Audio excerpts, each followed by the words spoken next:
शान जी, मैं एक बात बोलूं, यहाँ पे 10 सेकंड लूंगा। हाँ, बोलिए। 6 महीना पहले जितना भी आपके जैसा पत्रकार या बहुत वरिष्ठ पत्रकार या न्यूज एजेंसी कांग्रेस पार्टी या गठबंधन को एकदम डिस्काउंट और कैंसिल करके बैठी हुई थी कि इस बार तो कोई पत्ता ही मतलब कोई मतलब ही नहीं है, सुपड़ा साफ।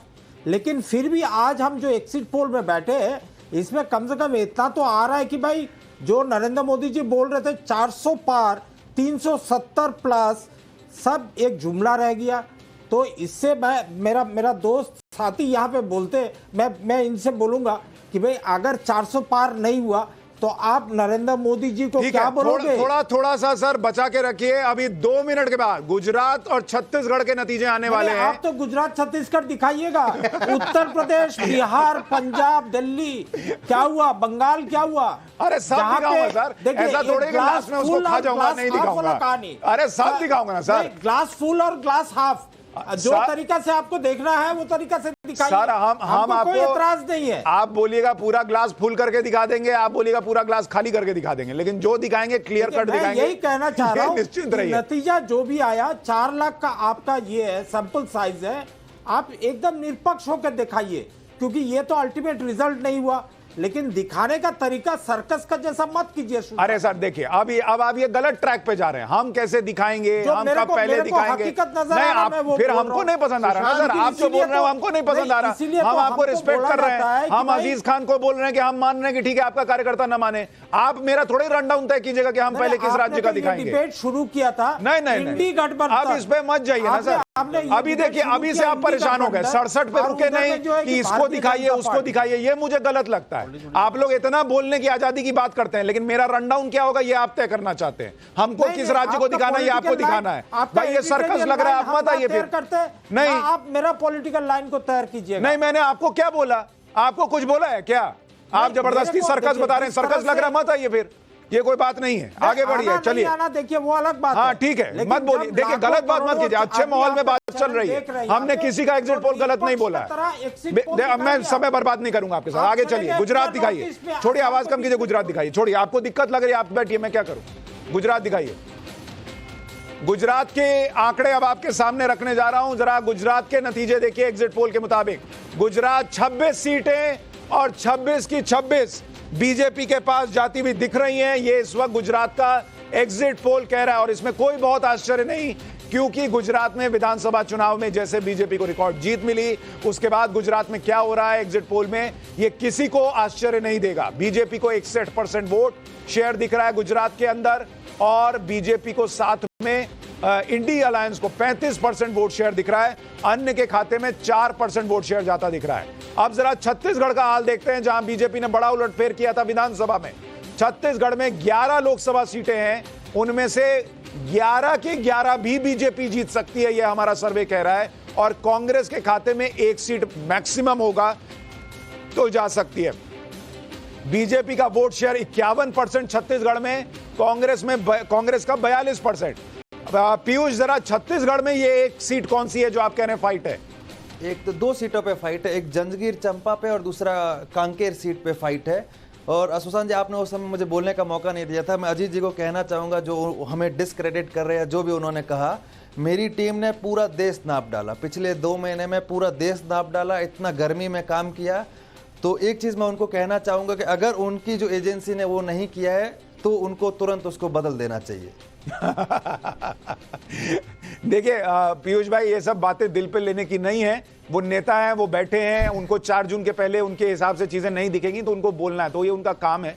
ऐसा नहीं कि वो आपको डिस्क्रेडिट कर रहे हैं, आपकी मेहनत जो है वो सबको पता है, और जब नतीजे आएंगे, इससे मिलते जुलते नतीजे होंगे, लोगों को खुद ही पता चल जाएगा।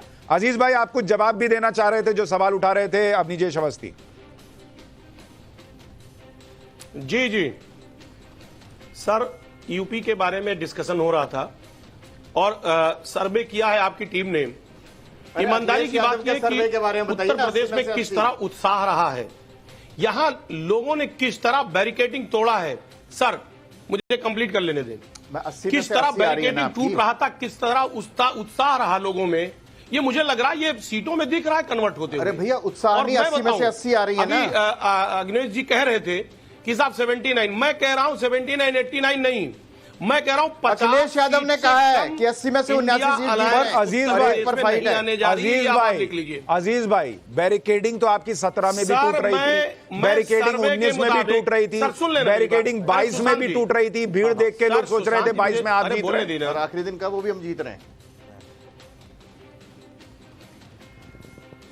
सर सुशांत जी, मैंने कहा पहले के चुनाव और अब के चुनाव में अंतर है। अब जनता चुनाव लड़ रही थी, इस बार जनता चुनाव लड़ रही है। आप बिल्कुल स्पष्ट कर लीजिए, पार्टियां चुनाव नहीं लड़ रही हैं, जनता ने बाकायदे खुल करके समर्थन किया है। शायद ऐसा चुनाव पिछले 10 साल में नहीं हुआ है। ठीक है, आप पिछले चुनाव को उदाहरण के तौर पे नहीं ले सकते। ठीक है, इस चुनाव की स्थिति अलग रही है। अच्छा अजीज खान, 80 में से कितनी जीत रहे हैं आप? अखिलेश यादव तो कह रहे हैं कि 79 जीत रहे हैं और एक पर फाइट है। मैंने कहा 50 से कम। भाई मैं अखिलेश यादव जी की बात कर रहा हूं। आप 50 पे आ गए, अखिलेश यादव 80 के 80 जीत रहे थे। सर्वे मैंने कहा सर्वे हमारी टीम ने किया है। 80 में से 80 ना। अनिला सिंह जी, अभी हम यूपी का डेटा बताएंगे, लेकिन 80 में से 80 जो है अभी 50 हो गया है। देखिए ऐसा है कि चाहे अजीज भाई बिल्कुल मेरे छोटे भाई की तरह हैं, उत्तर प्रदेश से हैं, तो बिल्कुल राजनीतिक दल अलग अलग हो सकते हैं। मैं कह रहा हूं 80 पे क्लोज फाइट है। अजीज भाई सुन लीजिए, मैं समझ सकती हूँ, आप हो या कोई और भी विपक्ष का हो, आपको ये 2-3 दिन मिले हुए हैं, 4 तारीख तक मिले हुए हैं, आप अपना गुस्सा जाहिर कर सकते हैं, आप कह सकते हैं ये एजेंसी खराब है, वो चैनल खराब है, आप लोग टोटली बायस्ड हैं, आप लोग देख नहीं रहे हैं कि बैरिकेड तोड़ना तो आप लोगों के कार्यकर्ताओं की आम चीज है ना, कोई नया काम तो नहीं किया उन्होंने। चाहे हमें याद है कि जब अखिलेश यादव जी ने मुख्यमंत्री के रूप में शपथ ग्रहण करी थी, तब भी पूरा स्टेज बैरिकेड सब तोड़ डाला था आपके कार्यकर्ताओं ने, और डिंपल जी ने कहा था आप लोगों की शिकायत भैया जी से करूं क्या, तो वो कोई नई बात आपने नहीं बताई कि बैरिकेड तोड़ दे। बैरिकेड तोड़ने से कोई सीट थोड़ी ना जीत जाता है, पब्लिक और जो है बिदक जाती है कि भैया गुंडागर्दी नहीं चाहिए। अच्छा चलिए एक चीज करता हूं अनिला जी, अभी यूपी के तो डेटा आना है, लेकिन एक राज्य बड़ा दिलचस्प है और वो है, इनफैक्ट 2 राज्य हैं, दिल्ली में तो अभी हम बाद में आएंगे। झारखंड का नतीजा बताते हैं एग्जिट पोल का, क्योंकि झारखंड के भी मुख्यमंत्री इस्तीफा दिए और जेल गए। और झारखंड में क्या हुआ है जरा देखिए, 14 लोकसभा सीटें, एनडीए 14 की 14 भी सीट जीत सकती है, यह हमारा एग्जिट पोल दावा कर रहा है। और इंडी अलायंस को 1 सीट आ सकती है, यानी हेमंत सोरेन की गिरफ्तारी का मुद्दा झारखंड में नहीं चला बॉस, झारखंड में सुपड़ा साफ हो रहा है इंडी अलायंस का, यह एग्जिट पोल कह रहा है। और एनडीए का वोट परसेंट देखिए झारखंड के अंदर 58% vote share, INDI alliance 35%। Piyush जरा बताइए झारखंड में 1 सीट कौन सी है जिस पर लड़ाई है? ये राजमहल वाली सीट है, इस पे जो सोशल इंजीनियरिंग है वो ऐसी ही बन रही है, जहां पे इसलिए फाइट बन गई है। हमारा ज्यादातर ये है कि ये बीजेपी को ही जाएगी। आप जब वहां गए, हेमंत सोरेन की गिरफ्तारी कोई मुद्दा था इस चुनाव में? नहीं, बिल्कुल भी नहीं मिला है। दूसरा मैं आपको एक और यहाँ पे बताऊंगा, यहाँ पे ओबीसी और आपका ट्राइबल है। ओबीसी हमेशा से ट्रेडिशनल आपका बीजेपी का वोटर है, लेकिन इस बार हमें देखने को मिला है कि ट्राइबल्स जो है वो भी बीजेपी की तरफ शिफ्ट हो गए। ओह, यानी क्या ये असर हो सकता है, आपको लग रहा है अवनीजेश अवस्थी की द्रौपदी मुर्मू को जो एक राष्ट्रपति बनाया गया एक आदिवासी को, क्या वो फैक्टर काम कर रहा है इस चुनाव में?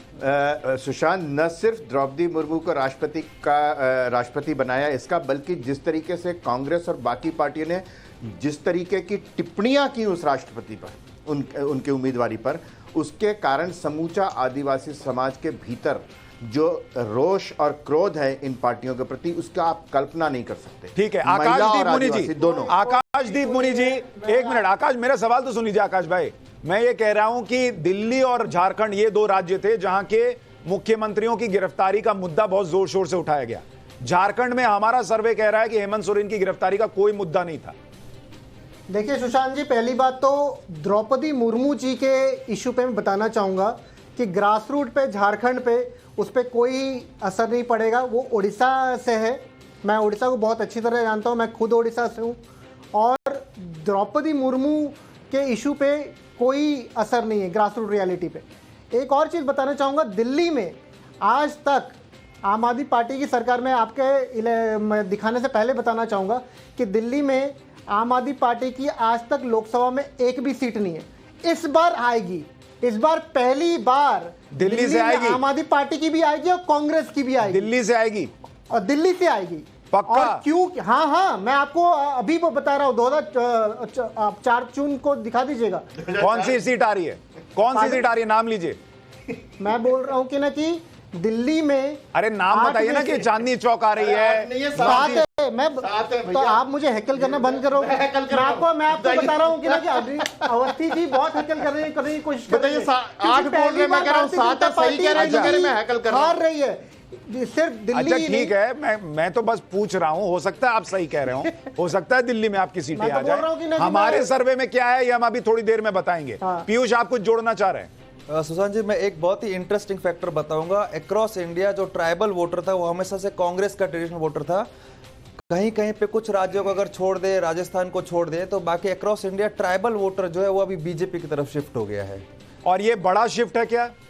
जी, ये बड़ा शिफ्ट है। मतलब जो कांग्रेस से आप शिफ्ट होकर बीजेपी की तरफ जाते तो ये बड़ा शिफ्ट है।